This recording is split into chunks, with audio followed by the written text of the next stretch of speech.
नहीं है, माननीय रवि भैया का आशीर्वाद हमको लेना है। क्या आपको बताते हैं? तो हम लोगों को रवि भैया का आशीर्वाद लेना है। अजीत भैया गरीबों के लिए विश्वकर्मा योजना और मुद्रा योजना में अगर लगभग 39 करोड़ लोगों को लोन मिला है तो आधा लोन महिलाओं को मिला है।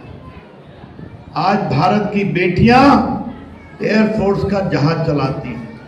आज भारत की बेटियां स्पोर्ट्स में चैंपियन हो रही हैं।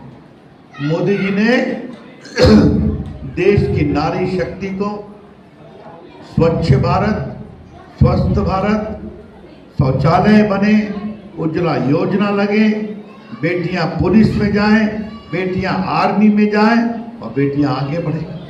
आज देखिए द्रौपदी मुर्मू एक आदिवासी महिला है, उनको भारत का राष्ट्रपति बनाया।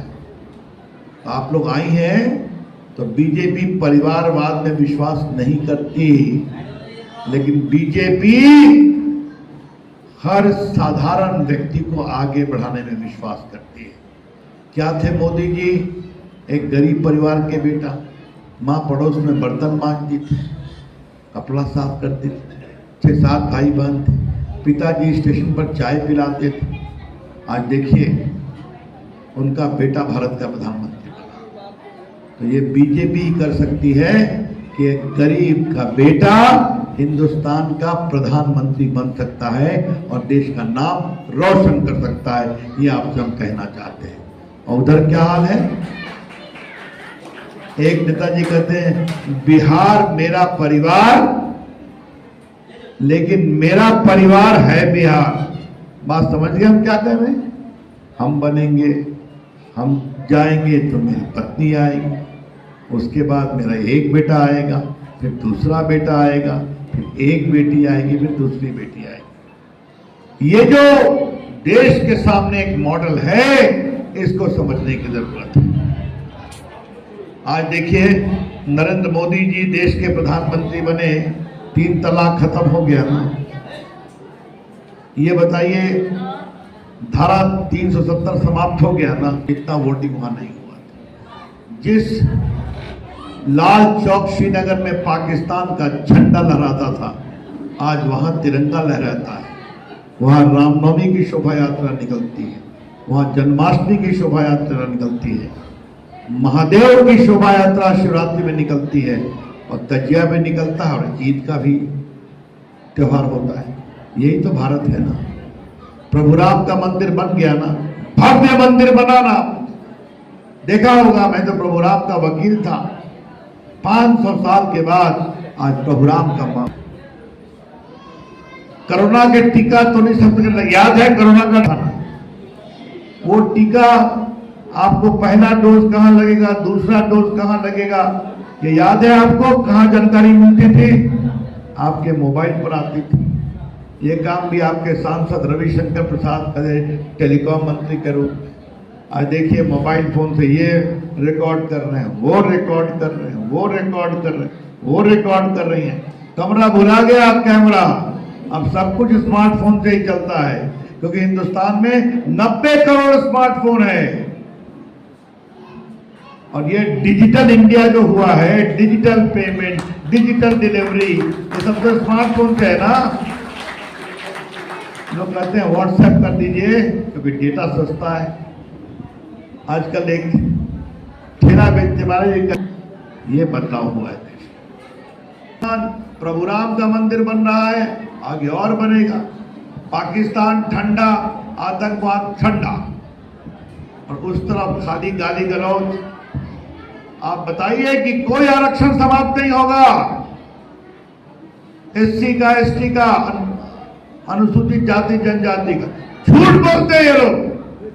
नरेंद्र मोदी ने शेड्यूल कास्ट, शेड्यूल ट्राइब का आरक्षण कभी नहीं खत्म होगा, ये झूठ बोलते हैं आरजेडी वाले और बाकी लोग। तो इनके पास कुछ बोलने को नहीं बचा है, तो आपको चुनना है। तो ये चुनाव तो कोई मुखिया का नहीं न है, ये चुनाव कोई आपके मेयर डिप्टी मेयर का नहीं न है, ये चुनाव है देश के प्रधानमंत्री को चुनना। तो देश के प्रधानमंत्री को चुनना है तो आपको सोच समझ के चुनना है। इधर तो मोदी जी हैं तपस्वी, उधर कौन है लालू जी तो चारा घोटाले में सजा मिल गई, नहीं जा सकते, तो बेटा बनेंगे, तो ममता जी कहेंगे हम क्यों नहीं बनेंगे, तो बाकी नहीं बनेंगे। आज ये स्थिति है। तो एक तरफ एक ईमानदार नेता है नरेंद्र मोदी, उनको आप लोग भारत का प्रधानमंत्री बनाइएगा ना, बोलिए बनाइएगा कि नहीं, जोर से बोलिए, हाथ उठाइए, हाथ उठाइए। तो अगर नरेंद्र मोदी को भारत का प्रधानमंत्री बनाना है तो उनके सिपाही रविशंकर प्रसाद को वोट दे। मैं भाजपा का भी उम्मीदवार हूँ, मैं जेडीयू का भी उम्मीदवार हूँ। कहाँ है राघव जी? देखिए ये भी मंच पर है, देखिए मेरे साथ भाजपा का भी है, देखिए जेडीयू का भी है। हम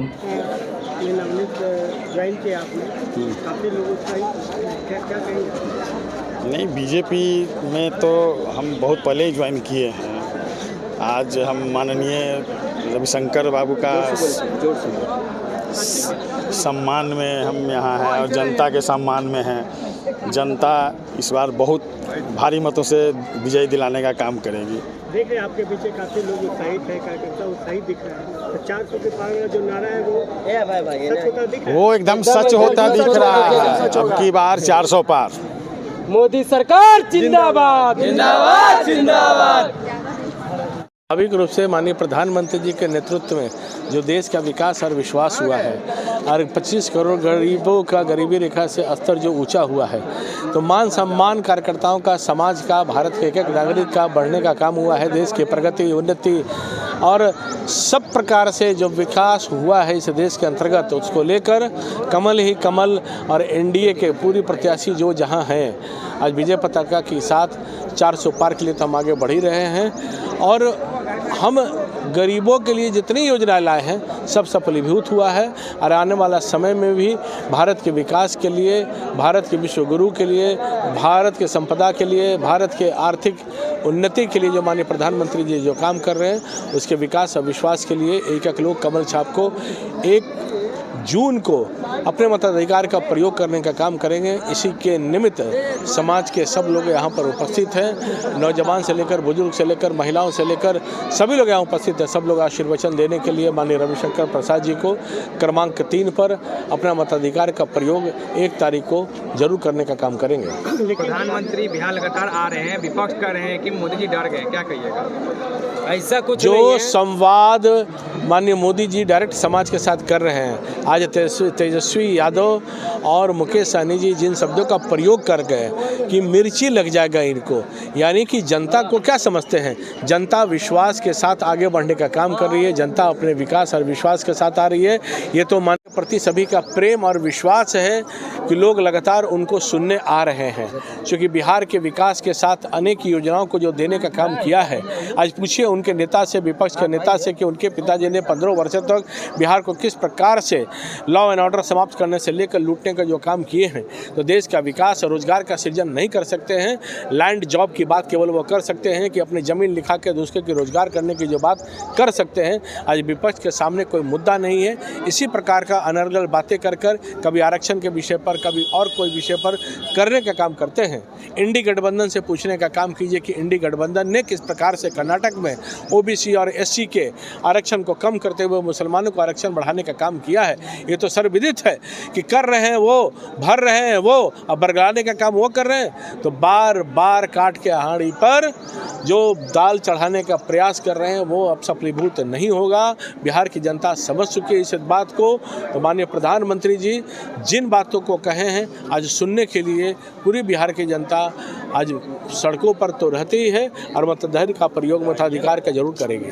पटना साहिब के जनता जो है सर बोल रही है बदलाव चाहिए, किस तरह के बदलाव उनको चाहिए?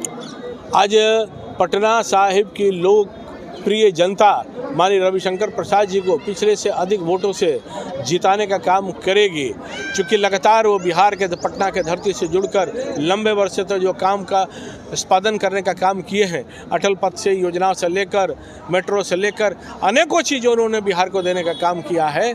भूतो न भविष्यति माननीय सांसद जितने हैं सब प्रकार से अपने अपने काम किए हैं। तो पटना के विकास और विश्वास के लिए जो उन्होंने काम किया है और निश्चित तौर पर भारी मतों से उनके विजय पताका आगे बढ़ने का काम होगा। एक मिनट मतदान को लेकर सर कुछ बोल दीजिए। मतदान को लेकर के एक अपील कर दीजिए। लोग खूब मतदान करें जोश के साथ, पहले मतदान फिर जलपान, रिकॉर्ड बस यहाँ दें और